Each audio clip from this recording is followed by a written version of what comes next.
الفيلم ده ما بيتفهمش هو عايز يقول إيه من أول مشهد تشوفه، مش لأنه معقد، لكن لأنه من النوع اللي ما بيحاولش يرضيك ولا يشرح لك نفسه. رسائل البحر فيلم بيقف قدامك ساكت شوية، ولو ما كنتش داخل وأنت مستعد تسمعه هتحس إن السكوت ده فراغ ملوش معنى، مع إنه في الحقيقة لحظات سكوته كانت مليانة كلام كتير أنت محتاج تفهمه فعلا. أول لقطة في الفيلم مش بيطلع لك بني آدم بطل ولا مشهد ساحر للمدينة. أول لقطة هي عبارة عن بحر موجه عنيف وفي إزازة راكبة الموج ده وجواها رسالة محبوسة، سفينة بعيدة والموج بيهزها يمين وشمال، كأن داود عبد السيد بيقولك من غير كلام كتير أنت داخل حكاية مش ثابتة، مفيش فيها حاجة سهلة وفيها لخبطة كتير. الصياد اللي هيلاقي الإزازة دي مش هيفرح ولا فضوله هيخليه يحاول يفتحها، كل اللي هيعمله الصياد اللي مهمته أساسا هي رمي شبكة في المية، ويا عالم هيطلع جواها إيه؟ إنه يستعيذ بالله ويرميها لأنها إزازة خمرة. اللقطة دي صغيرة بس خطيرة لأنها بتختصر علاقة الإنسان العادي بأي حاجة غامضة، بأي سؤال أكبر منه، بأي رسالة مش جاية بلغة واضحة تطمن اللي يشوفها. الخوف دايما سابق الفضول، والنجاة في نظر الصياد ده إنه ما يقربش أصلا.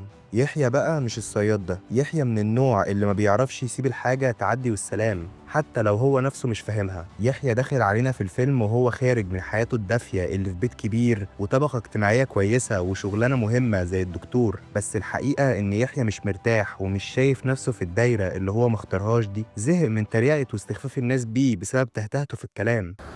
العالم هنا بقى صغير قوي عليا.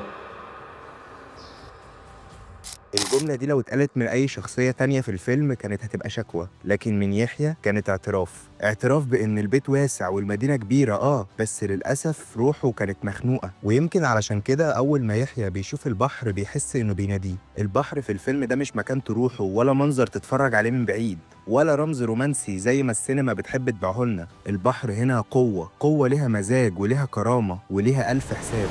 جيت لك وانا مش محتاج واديت لي رزق، دلوقتي جاي لك وانا قاعد بتبخل عليا.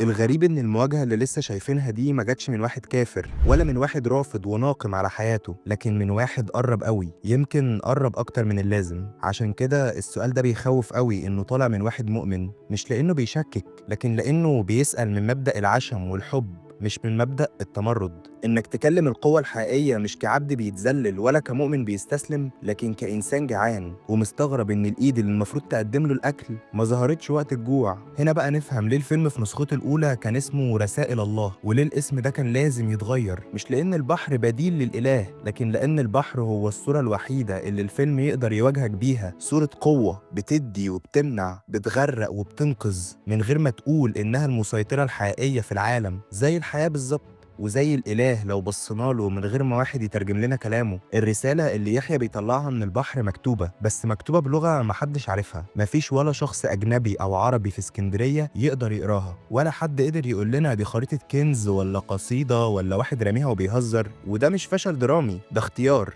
داود عبد السيد مش عايزك تفهم الرسالة، هو عايزك تحس بإحساس إن في حاجة اتبعتت لك وإنت لسه مش جاهز تترجمها دلوقتي. يمكن لأن الرسائل دي مش بتتقري بالحروف، هي بتتقري بالتجربة الكاملة اللي الرسالة هتاخدك فيها من غير ولا كلمة. من اللحظة دي يحيى بيبقى جوه امتحان، كل شخصية بيقابلها، كل علاقة بيدخلها، كل لحظة ضياع بيقرب منها هي سطر جديد في رسالة ملهاش معنى واحد. يحيى ما بيتهتهش هو لوحده، ولا وهو بيكلم البحر، ولا وهو واقع في الحب، ولا وهو سكران لأول مرة في حياته. بيتهته بس لما يضطر يتكلم بلسان ولغة المجتمع اللي حواليه، كأن لسانه بيرفض يبقى شبه الناس دي. الفيلم بيبدأ يبعت رسائل الصغيرة واحدة ورا التانية من غير ما يقولك إن دي أصلا رسائل. كارلا الحب الأول والاكتشاف المؤلم لحقيقتها، وإن اللي كان فاكره طهارة كان كله كذب ونجاسة. نورة الست اللي داخلة حياته من باب إنها عاهرة لكن تطلع أعقد وأصدق من أي واحد عنده أخلاق على الجاهز. قابيل القوة اللي تخوف من بره والطفل المكسور من جوه، والاسم اللي شايل لعنة أول جريمة في التاريخ. والحاج هاشم الراجل اللي بيصطاد بالديناميت وبيتكلم باسم القانون وبيتكلم باسم الدين برضه في نفس الوقت، بيهدم كل حاجة ليها ذكرى حلوة. كل دول مش شخصيات بالمعنى التقليدي، دول مرايات.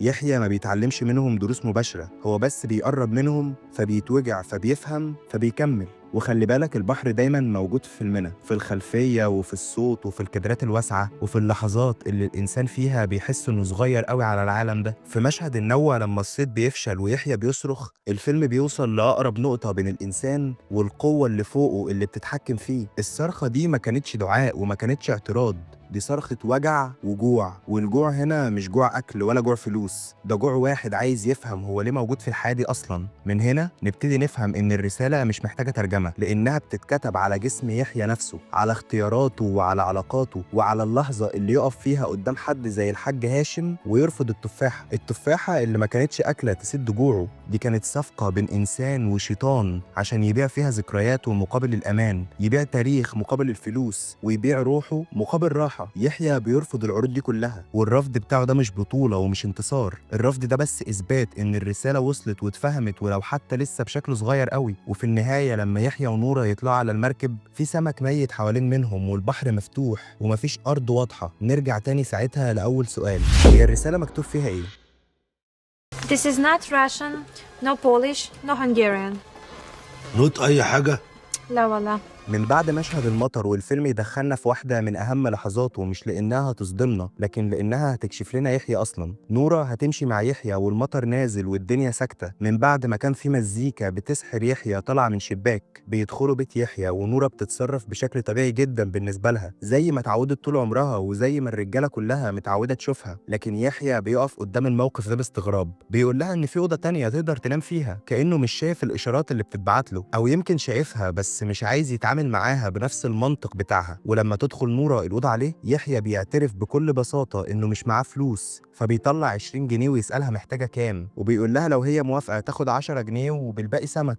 الجملة دي هتلخص لنا يحيى كله اللي هتشوفه من أول ثانية في الفيلم لحد آخر مشهد فيه، مش لأنه طيب بزيادة لكن لأنه عنده مبدأ واضح وسذاجة بريئة، شخصية مش موجودة عند أغلب الرجالة لو اتحطوا في نفس الموقف. أي حد غيره كان هيستغل اللحظة أو يبرر لنفسه اللي هيعمله وبعدها يقفل الموقف وينساه، لكن يحيى لأ، وده اللي خلى نورة تشوفه بعين مختلفة، مش لأنه أحسن لكن لأنه صادق معاها ومع نفسه. بعدها الفيلم بيرجعنا للماضي شوية مع كارلا، بعد ما يحيى يرجع بيت أسرته القديم في اسكندرية، البيت اللي شايل ذكريات الطفولة وجزء من شبابه، بيبدأ يحس لأول مرة إن ممكن يكون لسه في فرصة، مش في الشغل ولا في البحر لكن في الحب. وكأن المكان نفسه بيغريه إنه يصدق إن اللي فات ممكن يرجع، وإن الماضي ينفع يبقى بداية جديدة مش مجرد حنين. وانا بحب كارلا.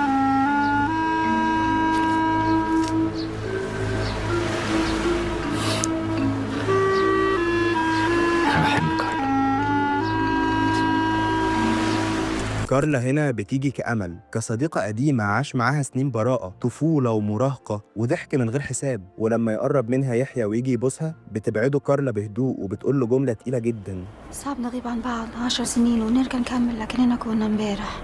أنا مش عارفة إيه اللي حصل لك وأنت مش عارف إيه اللي حصل لي.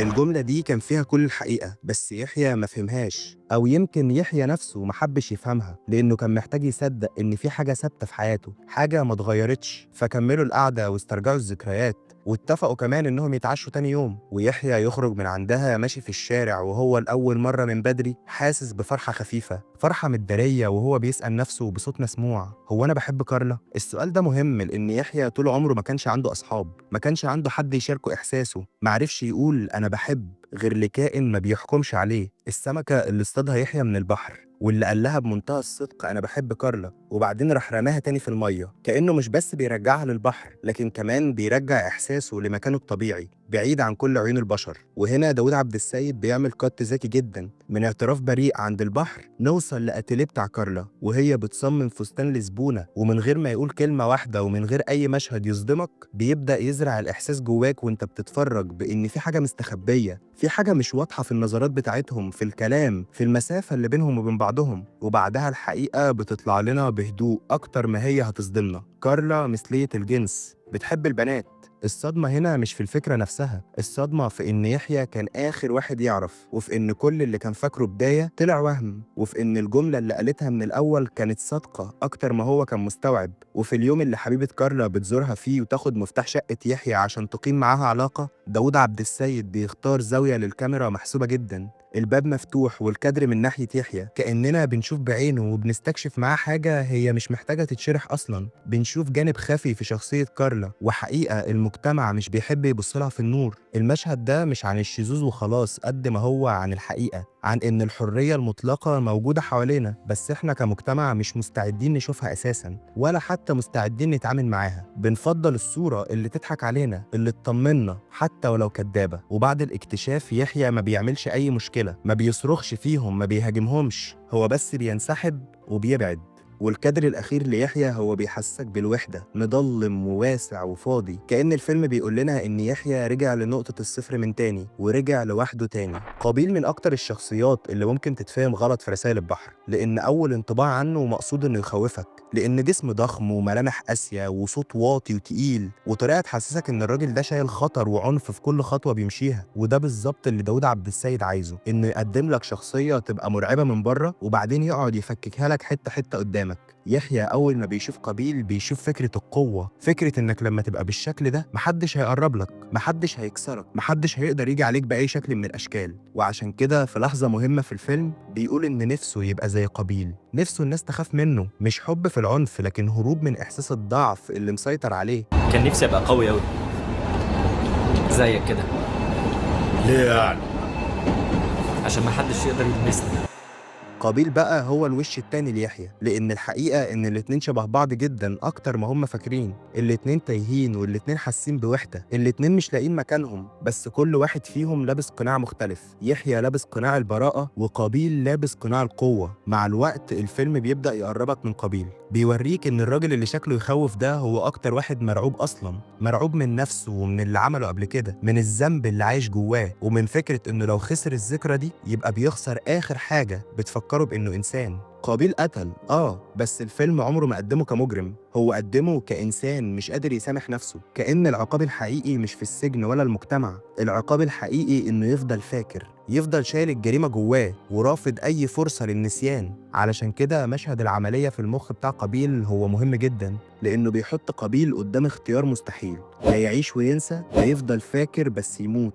وده اختيار منطقي جدا لإنسان شايف إن ذكرياته هي آخر أسلوب دفاع حقيقي فاضله. قابيل بيهرب من العملية مش لأنه جبان، لكن لأنه خايف يخسر، متمسك بالذنب كأنه العقوبة الوحيدة اللي لسه حاسس إنها عقابه. كأنه بيقول لنفسه إن النسيان خيانة، وإنه لو نسي يبقى خرج من الحساب من غير ما يدفع الثمن. وفي اللحظة اللي يحيى بيقف فيها قدام قابيل وبيحاول يقنعه إنه يرجع، ما بيقنعوش بالمنطق ولا بالنصيحة، هو بيقنعه بإنه يعيش، لأن الهروب مش حل، ولأن الموت بتاعه عمره ما هيبقى سبب براءته. قابيل هو كمان على فكرة مراية للمجتمع، مجتمع بيحب الشكل من بره، بيحب الإنسان اللي بيبان قوي. جسم قابيل الضخم هو اللي جاب له شغل، وهو اللي حبسه في شغل البوديجارد طول عمره، لكن في النهاية محدش شاف الطفل المسالم اللي جواه، ولا حلمه في حياة عادية، ولا رفضه الحقيقي للعنف. المجتمع قرر له هو مين، وللأسف قابيل صدق كلام المجتمع ده. وعلشان كده قابيل شخصية حزينة، مش خطيرة، لا هو حزين، حزين لأنه محبوس في صورة مش صورته، ومطلوب منه دايما يبقى اللي الناس شايفاه مش اللي هو حاسس بيه. ووجود قابيل جنب يحيى بيكمل الصورة، واحد ضعيف من بره وقوي من جوه، وواحد قوي من بره ومكسور من جوه، والاتنين في عالم مش عايزهم هما الاتنين أصلا،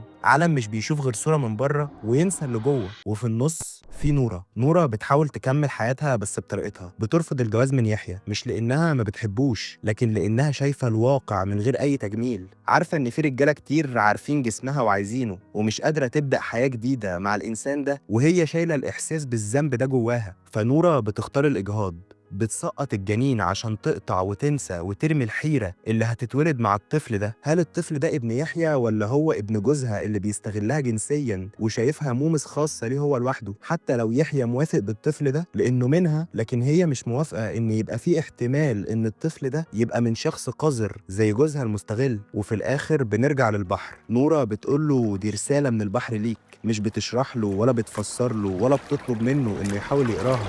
ممكن تبقى رسالة بحار لأهله، وصية تاجر، أو قصيدة شعر، وممكن تبقى صلاة راهب، حتى حد بيهزر. الحاجة الوحيدة المؤكدة إن دي رسالة من البحر ليك.